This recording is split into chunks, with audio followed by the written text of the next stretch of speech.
வணக்கம் நண்பர்களே. இன்றைக்கி பார்த்தீங்கன்னா, இன்றைக்கி ஒரு இன்ட்ரெஸ்டிங்கான டாப்பிக்கை பற்றி தான் பேசுகிறோம். தினமும் நம்மளால் முடிஞ்சது எதையாவது பேசுகிறோம். இன்றைக்கி பார்த்தீங்கன்னா, நம்ம கடந்த ஒரு 10 வருஷமாக தமிழ்நாட்டுக்குள்ளே ஒரு மிகப்பெரிய ஒரு சூறாவளியாக மாறி இருக்கிற சாய்பாபாவை பற்றி பேசுவோம். சாய்பாபாவை கும்பிட்றதுனால நமக்கு இந்த பிரச்சனையில் நீங்கள் பிடிச்சிருந்தா கும்பிடுங்க. ஷீரடி சாய்பாபாவோ இல்லை சத்ய சாய்பாபாவோ.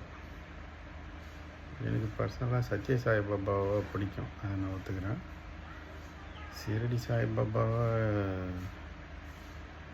ஓகே போவோம், சும்மா போயிட்டு அவர் ஒரு குரு, அவ்வளோதான். நம்ம அவரை சாமி மாதிரி ஈஸ்வரனுக்கு நிகராவோ இல்லை பெருமாளுக்கு நிகராவோ இல்லை முருகப்பெருமானுக்கு நிகராவோ அவரை நினைவு வைக்கக்கூடாது. சில அறிவில்லாத முட்டாள்கள் அதை செஞ்சுட்டு தான் இருக்கானுங்க தமிழ்நாட்டில். அப்படிலாம் செய்யாதீங்க. உங்களுக்கு பிடிக்குதா நீங்கள் கும்பிடுங்க. அவர் ஒரு குருவாக வாழ்ந்தவர், நம்மளோட மனுஷனாக வாழ்ந்தவர். உங்களுக்கு பிடிச்சிருந்தா அவரை வணங்குங்க, அவர்கிட்ட போய் பேசுங்க, இல்லை அவரை பஜனை பாடுங்க. இந்தியில் அவனுங்க மாதிரி போய் கத்திட்டு கிடங்க. அதை பற்றியெல்லாம் நமக்கு பிரச்சனை இல்லை. சிவனுக்கோ பெருமாளுக்கோ இல்லை முருகப்பெருமானுக்கோ விநாயகருக்கோ அவரை இணையாக வைக்காதீங்க. அப்படி நீங்கள் உங்களுக்கு பெருந்தெய்வங்கன்னு சொல்கிற பெருந்தெய்வங்களை கும்பிட உங்களுக்கு முடியலையா? உங்கள் குலதெய்வம் இருக்கும். எத்தனையோ முனீஸ்வரர் இருப்பார், அம்மன் காளிகாம்பாள் இருப்பாங்க, அந்த மாதிரி நிறைய பேர் இருப்பாங்க. கருப்புசாமி இருப்பார், ஐயனார் இருப்பார். இவங்களெல்லாம் விட்டுட்டு இங்கே வடநாட்டிலேருந்து வந்த ஒரு பளிங்குக்கல், அது ஒரு இல்லையா இருக்குது அப்படின்ட்டு போய் அதுக்கு முன்னாடி விழுந்து அதை ஈஸ்வரனுக்கோ இல்லை மகாவிஷ்ணுக்கோ நிகராக வைக்கிறது ஏற்றுக்கொள்ள முடியாது யாராலையும். அடுத்து பார்த்தீங்கன்னா, தமிழ்நாட்டில் உங்களுக்கு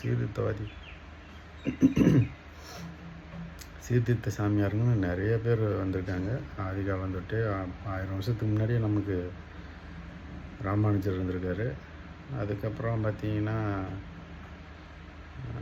ரொம்ப நாளாக கழித்து ஐயா வைகுண்டர் கன்னியாகுமரியில் வந்திருக்காரு. ஐயா வைகுண்டரை பற்றி நிறைய பேருக்கு தெரியுமா தெரியாத தெரில. அவரை பற்றி தேடி படிங்க. இன்றைக்கி நீங்கள் பெரியார், திராவிடம், சமூக நீதி, இதெல்லாம் பேசுகிறதெல்லாம் ஆரம்பித்து வச்சது அவர் தான்.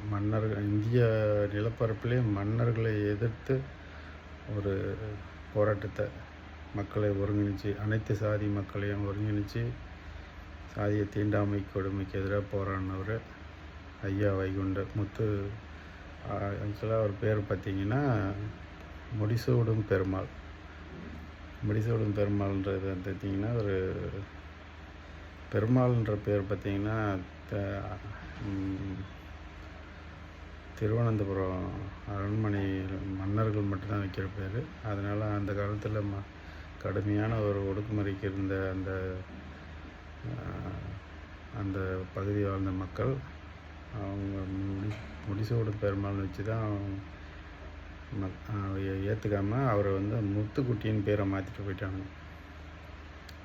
அதுக்கப்புறம் அவர் தியானம் செஞ்சு சந்நியாசம் போய் அவர் தன்னை ஒரு மிகப்பெரிய ஒரு சாமியாராக கட்டமைச்சார். அவர் முதல்ல சம உணவு சமபந்தி என்ற ஒரு கான்செப்ட் அவர் தான் கொண்டு வந்தார். எல்லா தரப்பு மக்களும், எல்லா சாதி மக்களும் ஒன்றா அமர்ந்து சாப்பிடணும். அதே மாதிரி தீண்டாமைக்கு எதிராக கடுமையாக குரல் கொடுத்தவர். அதுக்கப்புறம் பார்த்திங்கன்னா, நமக்கு வள்ளலார் இருக்கார் வட மாவட்டத்தில், கடலூர் பக்கத்தில் இருக்குது. வடலூரில் அவங்க ஆலயம் இருக்குது. அவரும் அந்த மாதிரி தான் கிட்டத்தட்ட சனாதனத்துக்கு எதிரான ஒரு ஆன்மீகவாதி. அவர் இறைவன் ஒளி வடிவத்தில், தீப வடிவத்தில் தான் இருக்கார் அப்படின்னு சொன்னவர். வாடிய பயிரை கண்ட போதெல்லாம் வாடி நின்று ஜீவகாருண்யத்தை பற்றி அதிகமாக பேசினவர். இன்றைக்கும் வந்து அவர் ஆரம்பித்து வச்ச அந்த உணவு அணையாத அடுப்புன்ற ஒரு கான்செப்ட் இன்றைக்கும் நடந்துகிட்ருக்கு. போகிறவங்களுக்கு 24 மணி நேரம் உணவு பரிமாறுறாங்க. அந்த மாதிரி அதுபோல் நிறைய பேர் இருக்காங்க. குமரகுரு சாமியார் இருக்கார். அதுக்கப்புறம் பாம்பு சித்தர்னு ஒருத்தர் இருக்கார். இந்த மாதிரி நிறைய பேர் இருக்காங்க. அந்த மாதிரி தமிழ்நாட்டில் இருக்கிற குருக்களையோ ஆன்மீகவாதிகளையோ வணங்குங்க. அவர் சனாதனம் உங்களுக்கு தெரிஞ்சதை கும்பிட பிடிக்கலையா, இவங்களை நீங்கள் வந்து தமிழ்நாட்டு ஆன்மீகவாதிகளே போற்றணும், பாராட்டணும், அவங்களோட புகழை பரப்பணுமே தவிர வடநாட்டிலேருந்து ஒருத்தர் வந்திருக்காரு அப்படின்ட்டு அவரை பிடிச்சிட்டு அவர் தோல் மேலே ஏறி கேட்டு போகிறது சரியில்லை. யாராக இருந்தாலும் இதை நீங்கள் வணங்குங்க. அது உங்கள் விருப்பம். அதை வந்து ஒரு கலாச்சார இதுவாக வந்து தமிழ்நாட்டுக்குள்ளே கொண்டு வராதீங்க. நன்றி மக்களே, வணக்கம்.